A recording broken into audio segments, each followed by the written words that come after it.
I'm gonna be brutally honest right now. The reason modern dating is so bad right now is because of men. Men simping over these women. Look, I'm not talking about the guys who just treat their women really well. I'm talking about the guys who are giving their time, energy, effort, money, resources, giving validation to these girls who don't fucking deserve it, who are doing nothing to earn it, but she's a pretty face, and it makes you feel good because you have a little bit of access to a pretty girl. So you can tell all your friends, like, yeah, we talk all the time, but yet she's going to screw with somebody else. And then a guy comes along and actually requires something out of her, requires her to put in effort. And what does she do? She runs. Why shouldn't she? She already has 10 dudes simping over her, waiting to buy her nails, begging her to wine and dine her. 100 messages on that selfie she posted, and you're right there with them. Stop being a number. Be different. You don't give free validation to somebody who doesn't earn it. Give your fucking time and energy and effort into somebody who's going to match it.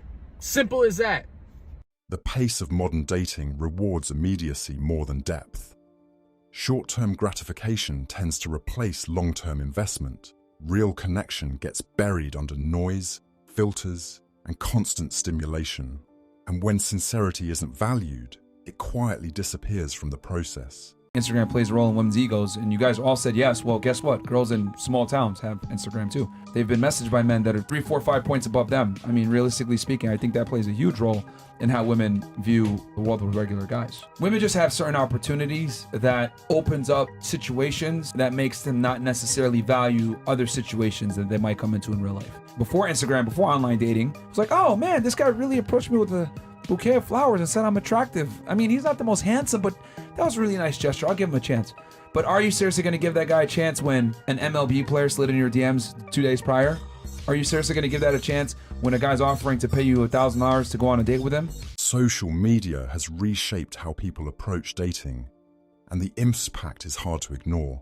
Attention is easier to access now, which shifts focus away from real connection and toward validation. When that becomes the priority, genuine interactions get overlooked, and over time, that creates a disconnect that feels harder to explain than it should. What I'm trying to get at here is like, each of you, when we talk about which choice you'd make, like the career or the babies, we've asked this before, and I'll let you keep going around, but usually it ends up being, well, I'm gonna do what makes me happy. And if humanity dies, it dies. But men don't ever even really get that choice. Men don't ever even contemplate that. Men are like, well, the world needs to be built. You know, men don't get value just from being cute. Like, you guys could do nothing. You could just sit there, and every word that comes out of your mouth can be absolutely R-worded, and you can be total airheads and be totally good for nothing. And as long as you're cute, some man is gonna love you and pay your bills and give you whatever you want and do whatever he needs to do to make you happy. Men don't have that. Men have to provide value, or nobody gives a shit about them. And even when they do provide value, people still don't give a shit about them. At some point, external validation started replacing internal awareness. When attention is constant, reflection becomes optional. Without that pressure, reality takes longer to set in.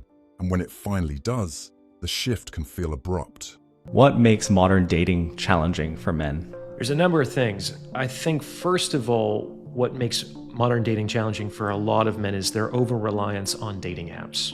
We know that in the last 10 years, the number of relationships that have been initiated through apps has just skyrocketed. I think more than half of new marriages, the couple met on an app. And that's up from just 10 years ago. It was maybe like 15%. So it's like over tripled in the last decade. And I think it's probably still going to increase for some time to come. There's nothing terrible about dating apps, but it is generally not a great idea to use dating apps exclusively. If people are going to use apps, I think that it should be just one avenue among several different possibilities. So I think too many men are exclusively relying on dating apps. There's a visible imbalance in how attention is distributed. Some get overlooked, while others are elevated without much substance behind it. That dynamic creates confusion and frustration on both sides. And eventually, people start adjusting how they participate. One of the biggest complaints that we get from guys that are in the dating marketplace is the flake rate. women plan a date with them. Oh, I'll come out with you, blah, blah, blah. And then she doesn't show up, or she doesn't respond to text or whatever. Anytime a girl flakes on a guy, what it simply means is something better came along. And thanks to the internet, thanks to Instagram, thanks to dating apps, etc., which dating apps heavily favor women, by the way. Guys absolutely fail dating apps. Only about 5% of guys even get swiped right in the first place. Women have more abundance than ever before, and they have more options than ever before. And I don't think guys understand. We've interviewed 2,500 women now at this point on our show. And what I've come to realize is the abundance of options that modern day women have is absolutely influenced how they view the opposite gender. Most women, unfortunately, do not respect most men. Most women think most men are below them. Over time, patterns in behavior become easier to recognize. When the same outcomes repeat, people begin to question the process itself. That awareness changes how they engage moving forward. And once that shift happens, it tends to stick. How old are you? I'm 40 years old. What do you think the issue is with modern dating right now? I mean, too many men hurt a lot of chicks to where they don't want to commit really. And so there's just this weird fear of like commitment. So everyone's transactional. They'll meet you in the middle if you do it first. Instead of both people coming in as an outward flow of love and attraction, one person's like, okay, you show me your hand and then I'll show you mine. So everyone's kind of playing like they're conditional. Like if you meet my conditions, I'll give you what you want. Instead of both people just it being an outward flow of what each other would want. But I thought it was just women and children who got unconditional love, whereas men were only loved under the condition that they could provide something. Yeah, and that's true. Why would a man expect a woman to understand what he goes through as a man to be able to provide? She can't. So she could never fully comprehend how to love him correctly if he's looking at as respect as love. How could she respect you in a way that she doesn't even understand what to respect? She's never put that much work in. A more grounded perspective stands out because it's rare. No overreaction, no performance. Just observation. The reality is that many connections today are conditional and based on convenience. And when conditions change, so does the connection. On Tinder, a man of average attractiveness has to swipe right 200 times to get one coffee, and then 4 of those 5 coffees will ghost him. You can't tell women to lower their expectations, but this is the reality. When you ask a man if you could have a woman who had 80% of everything you wanted, 75% say, yeah, I'm on board.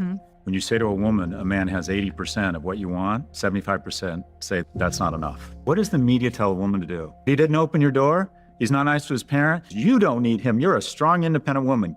Pull the ripcord, you're out. The basic kind of communication around this is you are a strong, independent, powerful woman. That is wonderful. You don't need the imperfect man. They're just not connecting. Now, what does that tell that guy? Women don't value me. And then they go online, they see these misogynists telling them it's not your fault.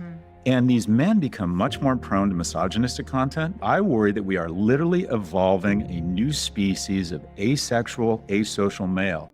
The effort to reward imbalance in modern dating is becoming more noticeable. One side feels overlooked, the other feels unsatisfied. Social media amplifies both perspectives, which deepens the divide. And over time, that gap makes real connection harder to build. The biggest scam in modern dating. Women are aware that young boys raised in single mother households have a high probability of becoming insecure and emasculated when becoming an adult male, and women are still electing to become the custodial parent, regardless of the damage done to these young boys.